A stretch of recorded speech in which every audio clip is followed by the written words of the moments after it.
amadinhos! Tudo bem com vocês? Preparado para mais uma aula de língua portuguesa conosco, professora Márcia Ramos Martins. E comigo, professora Pura Moreno. Vamos aí para mais uma aula e já estamos na unidade 2, amadinha, é isso mesmo? Exatamente, a nossa terceira aula. Olha só. Terceira aula da unidade 2. E vamos aí avançando nos estudos, né? Vamos para mais uma aula aí de o quê? Literatura. Olha só, então a gente está avançando nessa cronologia, estudando aí, revendo, né? Terceirão mediação, sabe que é para revisão. Então, a gente está vendo aí as escolas literárias uma a uma. E desta vez, aula 26.1, vamos trabalhar literatura, realismo e naturalismo. Atenção aí, estudante, vai logo se preparando para que você tenha uma aula tranquila, consiga assimilar aí esse conteúdo direitinho, tá bom? Vamos à habilidade da aula. Acessar a diversidade de textos e obras produzidas por autores da literatura brasileira e universal, reconhecendo as características composicionais. Beleza, então vamos aí iniciar a aula já com o texto atual e claro que nós vamos convidar você, isso aí, puxa a cadeira, arrasta essa mesa, organiza aí direitinho para a gente começar a fazer uma leitura coletiva imensa, né? Em toda essa Rondônia bonita aí com o nosso estudante terceirão mediação, beleza? Tranquilo? Podemos começar ou não? Vai aí, não ouvi. Fala aí de novo. Sim. Ah, muito bem, a voz do além. Então, texto atual com o tema Formas de lutar contra a intolerância no Brasil. É necessário analisar a cultura do eu, cada dia mais enraizada em nossa sociedade. Na contemporaneidade, o mercado de trabalho é extremamente acirrado e competitivo, focando em si próprio e no seu crescimento pessoal e profissional.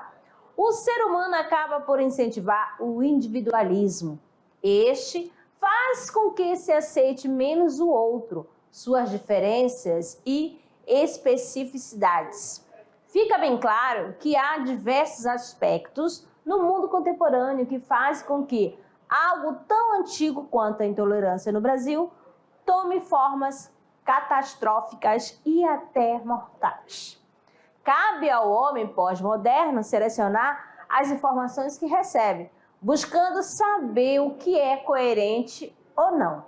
Além disso, não devemos radicalizar nenhum movimento político, religioso ou social, pois os extremistas existem em todo lugar, mas são minoria e não devem responder pelo todo o que representam. Entretanto, para formar um país mais justo e inclusivo, é necessário que os poderes políticos invistam em políticas públicas de integração e combate aos preconceitos raciais, sociais, culturais e de todo e qualquer outro gênero. Beleza, muito bem. Então, assim, agora após a leitura, é claro que é uma leitura tranquila e já para te chamar aí para esse momento de reflexão. Você, estudante da NASA, contemporânea, atual, com certeza não vai precisar, né, que políticas públicas cheguem aí batendo na sua porta para que você tenha aí esse entendimento de respeito, né, nada de ter preconceito com nada. Afinal de contas, vamos aí receber o outro e respeitá-lo conforme aí você vai ter essa convivência entre colegas, amigos, familiares, né? Que é isso, vamos todos respeitar o ser humano, beleza? Muito bem, e assim agregando ao seu conhecimento de mundo essas temáticas durante as aulas de língua portuguesa. Vamos aí, vamos avançar, agora vamos caminhar com literatura, trazendo para você a escola do realismo e naturalismo no Brasil. E, como sempre, toda a escola literária, ela parte, né, do quê? Dessa construção, dessa sociedade, as temáticas que são desenvolvidas aí nos textos, nas poesias, nas prosas, nos romances, elas trazem o quê? Essa temática do momento que essa sociedade vivia, certo? claro, com essa linguagem literária. E vamos partir para os contextos históricos. Nós temos a literatura do realismo. Essa literatura, ela reflete a realidade da segunda metade do século XIX. Então, bem aqui próximo já a esses nossos tempos, não é isso? Então, é necessário, estudante, que você entenda o que acontecia na Europa. Por quê? Principalmente na França, no século aí XIX, no período todo aí do século XIX. Porque, olha só, as mudanças estruturais aconteciam, principalmente as mudanças sociais, né, que ocorreram no continente, influenciaram as produções literárias brasileiras. Tá vendo só? Sempre falamos disso. Então, aqui cabe a você, estudante, buscar todo o conhecimento lá no componente curricular de História, de Geografia, Sociologia, da professora Dani Brasil, né? Ou da Dani Maia. Dani Brasil é a nossa gerente, né? Professora aí também de NBAZ, certo? Mas os componentes que vão te ajudar, porque a literatura, ela caminha de braços dados, né, com a história, e a história, ela consegue colocar para você mais detalhes sobre o que acontecia aí no mundo, né, dos anos aí, desde as escolas, vem do século XV com a nossa colonização, início da nossa colonização, ok? Então, assim, é necessário, né, que você compreenda que naquela época a França, ela era vista como modelo cultural, modelo de costumes aqui no Brasil. Então, um território independente, e aí a sua literatura, é claro, né, bebia aí de fonte francesa. Então, vamos ter algo aqui no Brasil sendo produzido que bebia lá na fonte, né, dos poetas aí franceses. E assim, nós vamos já trazendo para você aqui, olha que legal, esse texto imagético, né, tratando de uma realidade, né? Aqui para você esse entendimento do que essa escola trazia naquele período. Qual é o estilo? Vem tratar de que tema? Vem contar o que especificamente desse aspecto social. Então você vê aí que são trabalhadores, não é isso? As ferramentas, pelas vestimentas, né? As roupas, nós já conseguimos fazer essa compreensão. E pelo movimento, né, eu vejo que um aí está com uma bateia, posso dizer assim, algo carregando ali na mão, é a minha leitura, né, gente? E aí o outro com uma ferramenta, tipo um martelo, algo que vai estar quebrando pedras, né? E a gente vê que estão no chão, no solo, e ali são pedras, certo? Então veja que é uma imagem, né, um texto trazendo para você um momento aí, um contexto daquela época, daquele momento, trabalhadores ali, né, com a mão na massa. Então, surgiu exatamente o realismo em resposta ao artificialismo do neoclassicismo e ao sentimentalismo exacerbado do romantismo. Então, a gente vê que as escolas passadas, né, que a gente já viu, têm outras características, tratam de outros temas, mas abordam também questões sociais. O que vai ser diferente é o estilo, as características, certo? Então, o realismo nasce aí nesse momento conturbado da história, né, do continente, aí repleto de revoltas sociais e de insatisfação política, que foram traduzidas aí, tudo isso sendo contado aí na literatura, através da literatura pela construção poética, ok? E mais uma vez, uma tela, né, agora aqui, trazendo essa temática abordada nesse período do realismo, né, com o tema aí, as respingadeiras, né, olha só, no ano de 1857, de Jean-François e Millet, tá? E o que você vê aí nesse texto, nessa tela? É um texto, né, gente? Temos aí todo um contexto, começo, meio e fim. Então, percebam que a cidade está lá distante. Então, aí é um campo, um espaço no campo. Temos aí quem? 3 mulheres, vamos dizer assim, mas elas também estão todas aí no seu momento de trabalho, fazendo colheitas, né? Lavradoras. Então, assim, É um período, né, já que estava tendo toda essa conturbação, é um período em que nós vamos ter aí nas obras também a presença dos operários. E esses operários, eles eram exatamente camponeses. E camponeses, qual era assim a sua situação financeira? Vejam só. Quem trabalhava? Operários pobres, operários iletrados, que não sabiam ler.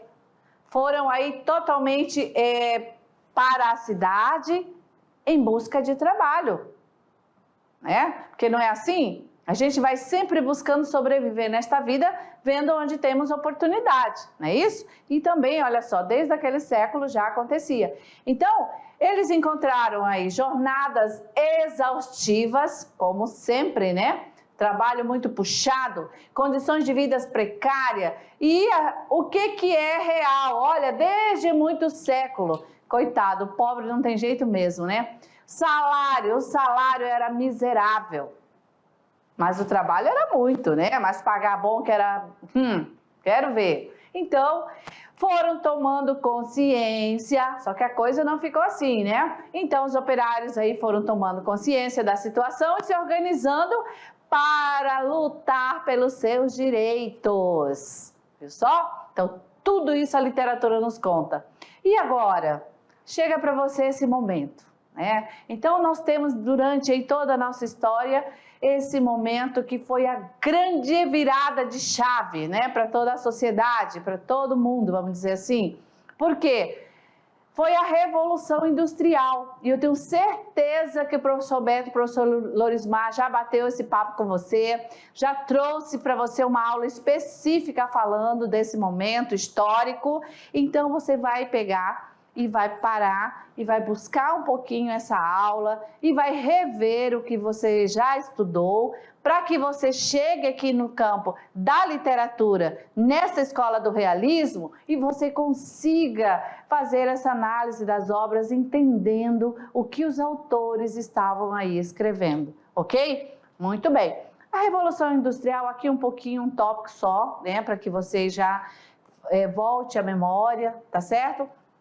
A Revolução Industrial, ela é iniciada aonde? Na Inglaterra. E aí ela se acentuou o quê? Com isso veio uma divisão de classe, certo? Promoveu condições precárias dos operários, né, dos trabalhadores, ao passo que favorecia o quê? O enriquecimento da burguesia industrial.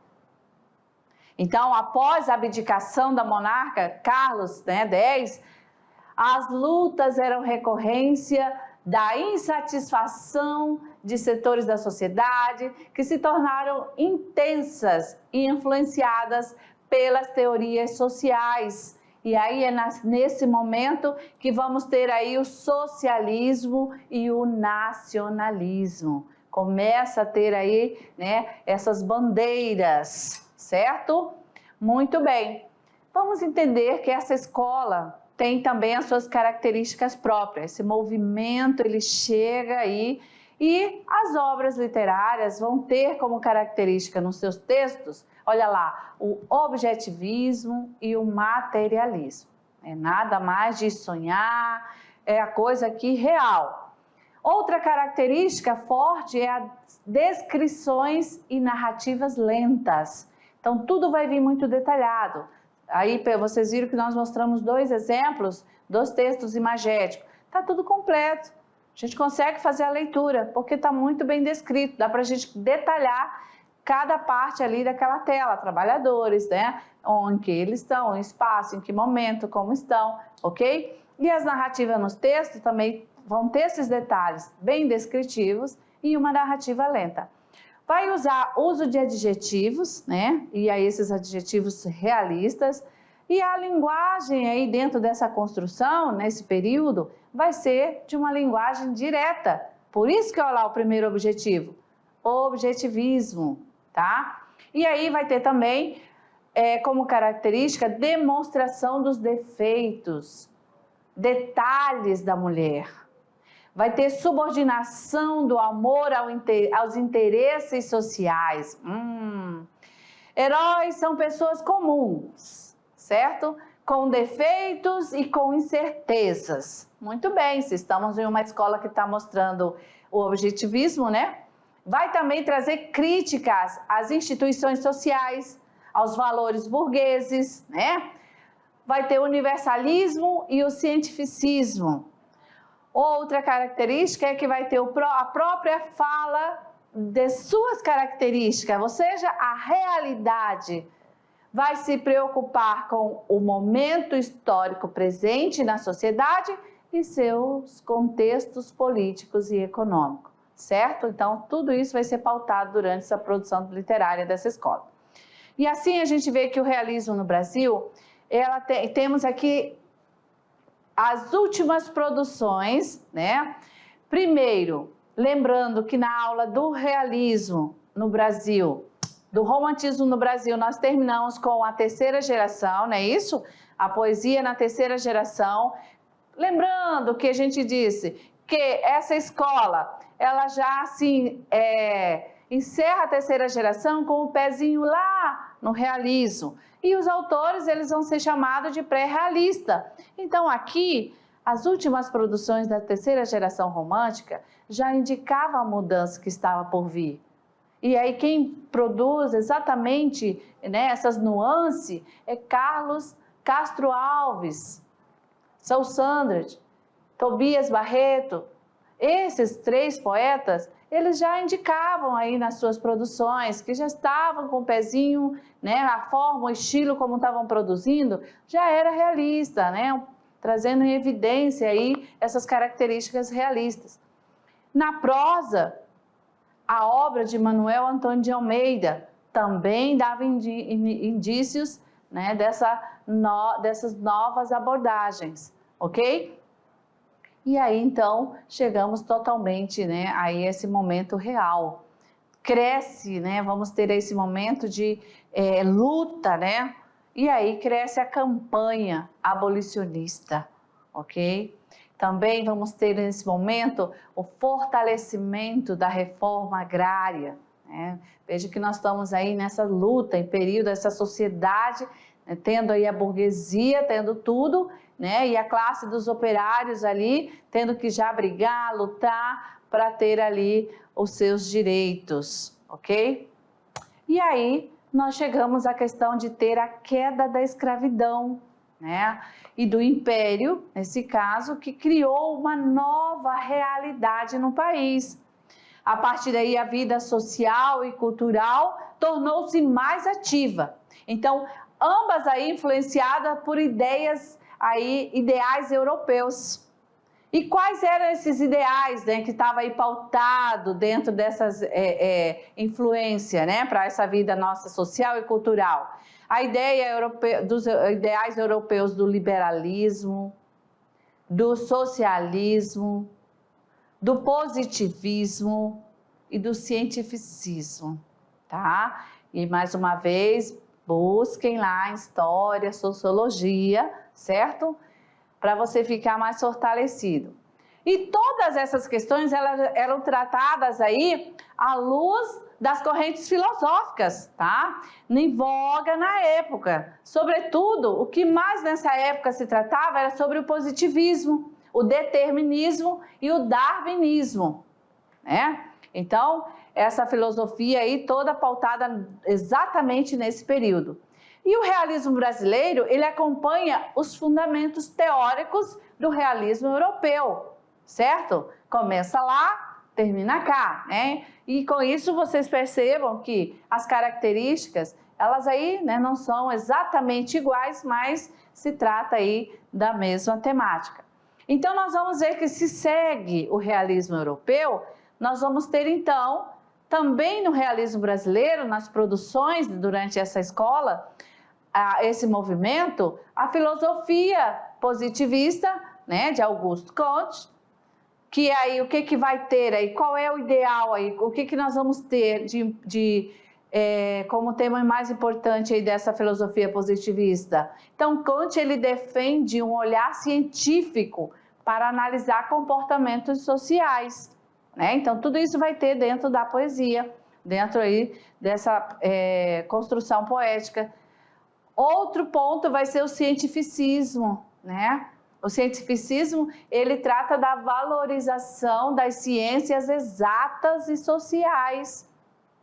E, por último, o darwinismo, que é uma teoria que afirma que só os mais fortes, adaptados, sobrevivem, né? Ok? Olha só, aí logo vamos também ter o empirismo. O que vem a ser o empirismo? É só o que é experimentado, presenciado e observado, ele vai poder ser narrado, valorizando o método científico. O distanciamento vai ter ali a impessoalidade para permitir uma visão objetiva dos fatos, não é? Por isso que é realismo. E o determinismo vai tratar do comportamento humano, e esse comportamento humano ele é definido pelo meio, né, onde ele está, a total aceitação da existência tal qual ela se apresenta, ok?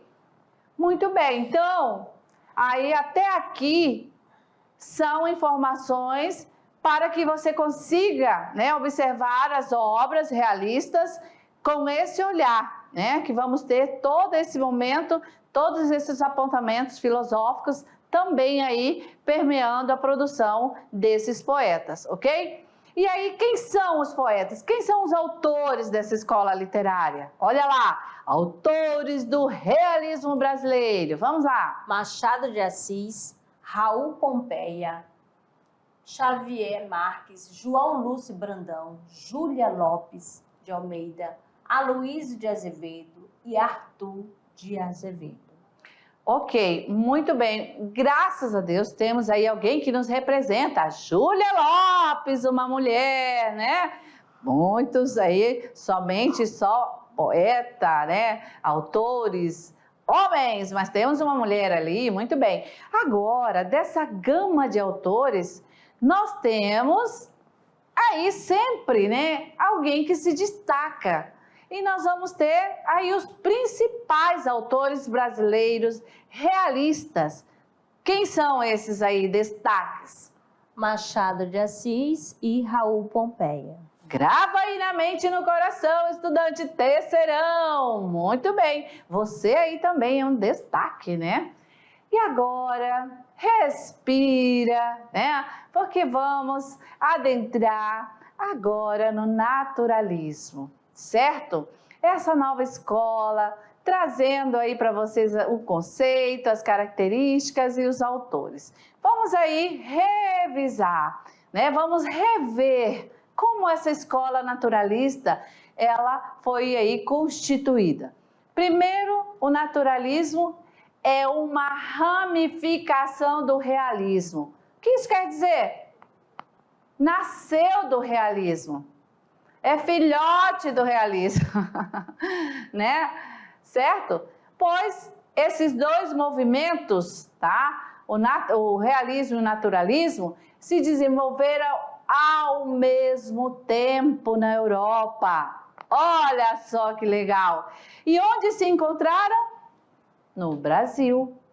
Eita, mas olha aí, no Brasil vão se topar os escritores que souberam desenvolver romance, esses romances dados às condições sociais de um país às vésperas da abolição da escravatura, às vésperas da proclamação da República, e que estava vendo os latifúndios serem gradativamente invadidos por estrangeiros e por máquinas. Vejam que a gente já tem uma revolução industrial, né? A partir daí, tudo industrializado, né? Beleza. E aqui para você, um texto imagético, né?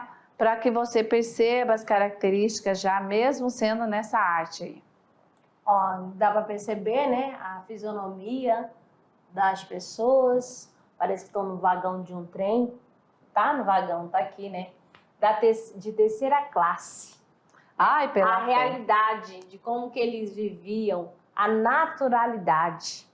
E aí essa tela, né, a gente vê que o nosso pintor francês, Honoré, muito aí habilidoso, né? Habilidoso é pouco, né, para dizer para ele as qualidades dessa pintura, porque não precisava ninguém contar para nós Que era a terceira classe. que é a terceira classe, e nem dizer que aí são trabalhadores, né, cansados. Gente, eu tô até já lembrando, coitada da minha mãe trabalhando comigo no colo, porque é assim, gente, né? Essa classe que não é favorecida, a gente tem que se virar, né, para ir trabalhar. Se tem filho, se vira, tem que levar. Aí, meu Deus, é uma realidade, certo? E isso aí não é conto da carochinha, certo? Essa tela conta algo, um fato, realmente uma denúncia social, algo que realmente acontecia e acontece, né?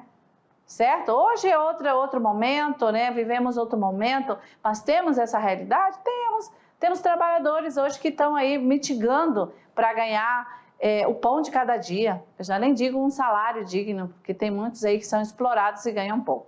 Enfim, voltando aqui, nós estamos vendo nessa tela, né, um grupo, né, de operários aí mesclados. Você vê uma cartola aí do lado, né, dessa mãe com o bebê, e aí você vê as classes, né, juntas em um ambiente, mas que a gente vê essa divisão aí, ok? As características do período, ela inclui o quê? Que ali é uma análise social bem apurada, né? A gente já sabe que é um grupo marginalizado. Quando a gente fala grupos marginalizados, não é que eles são meliantes, tá? Eu sei que você já entendeu. São grupos que estão à margens, grupos que não são aí atendidos, que não estão incluídos, né? Porque nós temos uma gama de uma sociedade em que tem pessoas que vivem bem, muito bem, e outra gama aí como essa que está sendo retratada na tela, tá? Então, grupos marginalizados, se trata isso. E aí, esses grupos marginalizados que não costumavam aparecer, vejam que até chegar à escola do realismo, nós não temos nenhuma produção literária mostrando a situação real da sociedade, como ela era vivida.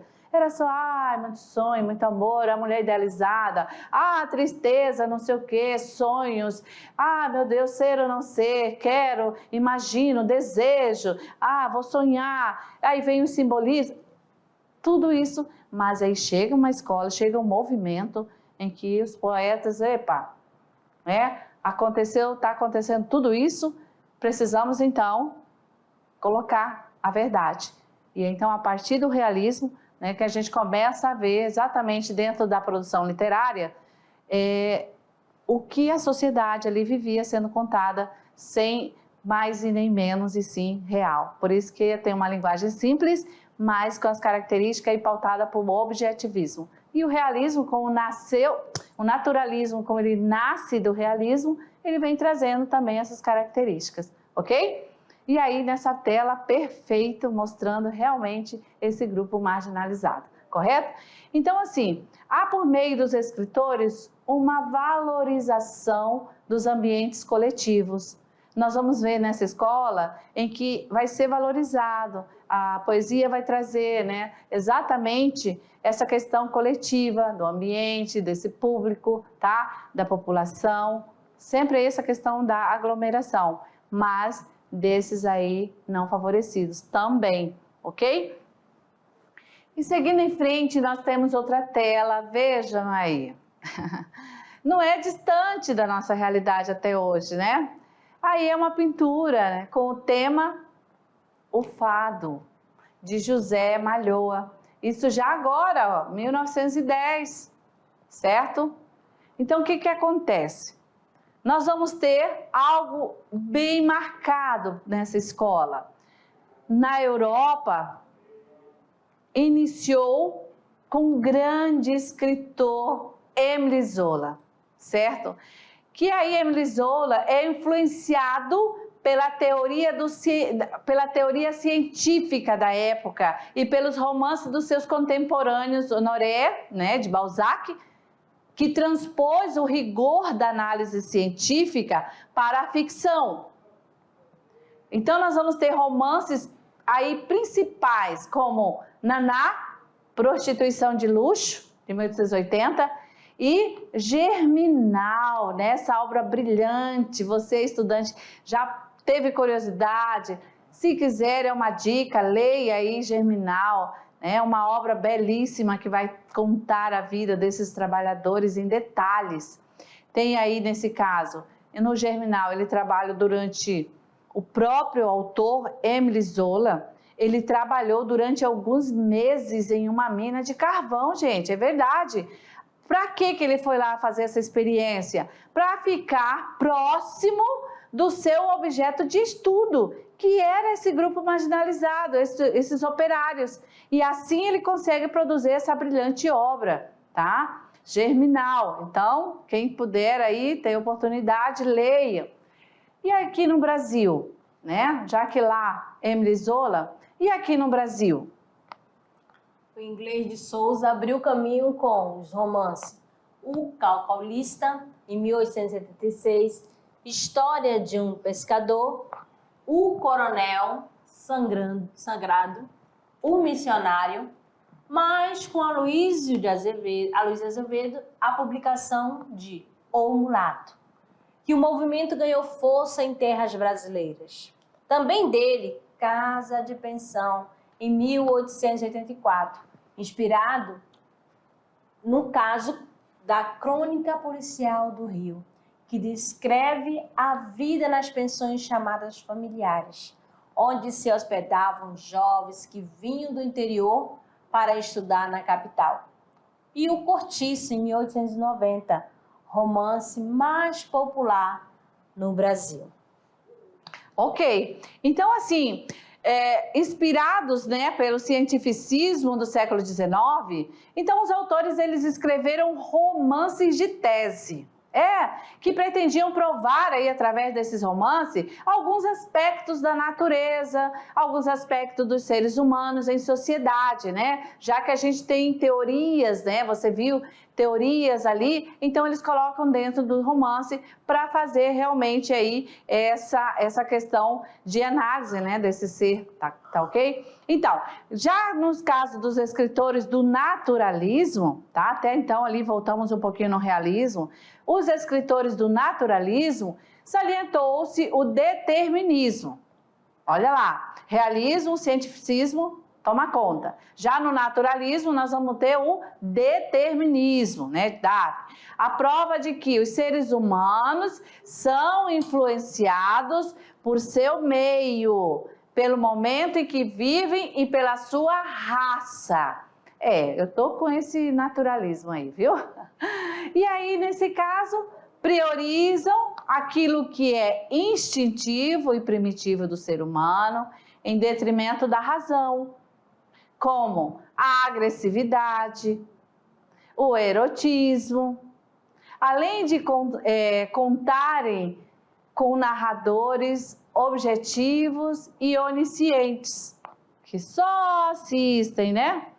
E que assistem às cenas como espectadores cientistas, que dissecam seus personagens com o que, Márcia? Com o intuito de confirmar suas teses. Lembraram, né, que a prof tem esse problema. Com relação aos enredos, o que acontece? A maioria dos romances naturalistas possui finais trágicos. Então os romances naturalistas vão ter um final trágico. Pela fé. Ressaltando a supremacia dos personagens da elite, em geral brancos europeus e seus descendentes, em detrimento dos personagens das classes mais pobres e operárias. Ok, muito bem. E aí, mais essa obra, né, agora, onde nós vamos perceber as características, né, aí pra gente que já é um leitor contemporâneo, você estudante, terceirão, né, um leitor contemporâneo. Para você isso não é comum, não é isso? Então, na época do naturalismo, causaram uma reação negativa perante a crítica literária. Como, por exemplo, o uso, né, da linguagem oral nos diálogos, cenas de sexo, incesto e amor homossexual. Então, esses temas dentro aí da produção literária no naturalismo causou essa reação negativa, ok? Então, tome nota as características agora do realismo. Radicalização do realismo, oposição aos ideais românticos, cientificismo, determinismo, positivismo e darwinismo, linguagem coloquial clara e objetiva, descrições minuciosas, visão mecanicista do homem, temas sociais obscuros e polêmicos, personagens patológicas, mórbidas, desequilibradas, foco na análise do comportamento humano, sensualismo, erotismo, impessoalidade e engajamento. Beleza, essa cartela é importante. Vai analisar, né, algum poema. Mas, com certeza você já tem um apanhado de características das escolas. O naturalismo, autor e obra, nós temos o importante lá na Europa, Émile Zola, né, com o Germinal, essa de Queiroz, com o romance O Crime do Padre Amaro. Ai, gente, esse filme é topzera, hein? Quem já leu o livro já pode ver o filme. Se não, vá primeiro pro livro. E no Brasil, Amadinha? Aloysio Azevedo, O Mulato, Adolfo Caminha, Bom Crioulo, Raul Pompeia, O Ateneu. Beleza, muito bem. Olha só para você essa cartela topzera da galáxia. Realismo e naturalismo. Aqui nós temos o realismo, a burguesia. Ah, no naturalismo nós temos marginalizados. No realismo, indivíduos. No naturalismo, a coletividade. Análise psicológica no realismo. Nós vamos ter no naturalismo uma análise patológica. No realismo, positivismo. No naturalismo vai ter o determinismo. No realismo documental. Ah, no naturalismo eles vêm para contar a experiência experimental. E no realismo, vocabulário elegante. Pois eles ficaram assustados porque a obra literária vem com vocabulário grosseiro, oral ali, né, real da sociedade. E vai ter associações entre homens e animais, instintos de características físicas. Ave Maria! Então vem mesmo contra o realismo aí, né? Beleza! Então assim, encerramos mais uma aula de literatura, certo? Foi uma revisão, terceiro ano é revisão geral, né, Amadinha? Exatamente. Então, você percebeu com certeza, aluno, que quando chega o realismo, naturalismo, é completamente diferente das escolas anteriores, dos estilos de épocas anteriores. Porque você lembra lá do romantismo, idealização da mulher. Já no realismo, mostrava a mulher do jeito que ela é. Se ela traía, traía mesmo. Entendeu? Não estava se preocupando lá com a forma, aquela donzela. Não. Você lembra de José de Alencar? Você lembra de Capitu, do realismo de Machado de Assis? Faz essa análise. Iracema, José de Alencar. Toda uma idealização por um herói, colocando o nosso indígena como herói e sendo bem nacionalista, defendendo essa tese. Diferente. Barroco. Aquele exagero, né? E no arcadismo, esse negócio de ficar fuga ao campo. E já lá no realismo, né, e naturalismo, mostra a vida cotidiana do jeito que é, lá trabalhando, mostrando o cansaço. Se a pessoa não tem esse negócio de ficar só aquela coisa ser assim, ou não ser, ai meu Deus, ai, será que eu amo ou não amo, desejo, não, lá desejava não, lá tinha desejo, acontecia e tudo era mostrado e contado nos seus mínimos detalhes, tal qual, principalmente a vida como ela é. O povo desfavorecido, né, a vida tal qual como ela era. Não é preocupado só com a sociedade da elite, não. Você já teve condições, já leu aí... A questão de fazer denúncia Dom Casmurro, né, já viu, fazendo a denúncia mesmo, da vida social. E lembrando que literatura é isso, né? É verdade, Amadinho. Então, encerramos aqui a nossa aula e daqui a pouco a gente retorna com a revisão. Valeu, então. Até a revisão.